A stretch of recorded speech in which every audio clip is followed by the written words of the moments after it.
నమస్తే, welcome to Sarkar TV. నేను మీ మధు.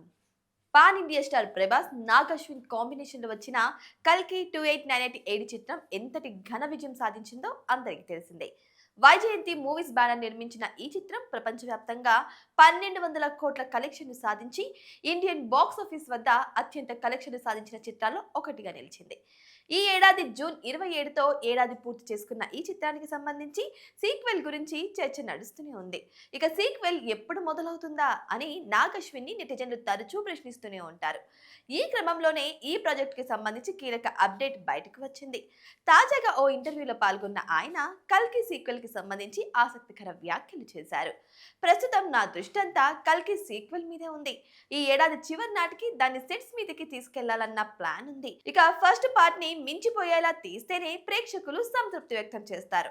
అయితే ఈ మూవీలో నటించాల్సిన నటీనటులందరూ వరుస సినిమాలతో బిజీగా ఉన్నారు. అందరికీ డేట్స్ కుదిరితేనే ముందుకు వెళ్ళగలుగుతాం. ఇక సీక్వెల్ లో యాక్షన్ సీక్వెన్స్ ఎక్కువగా ఉంటాయి. అవన్నీ సెట్ చేయడానికి, కంప్లీట్ చేయడానికి టైం పడుతుంది.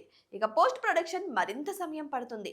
మొత్తంగా చూసుకుంటే ఈ ప్రాజెక్ట్ రావడానికి ఇంకో 2-3 ఏళ్లు పట్టే ఛాన్స్ ఉందని చెప్పుకోవచ్చారు. ఇక ఈ విధంగా ఉంటే నాగ్ అశ్విన్ కామెంట్స్ ని బట్టి చూస్తుంటే అభిమానులు ప్రభాస్ ని మళ్ళీ కర్ణుడిలా చూడాలంటే 2027 లేదంటే 2028 వరకు ఆగాల్సిందే.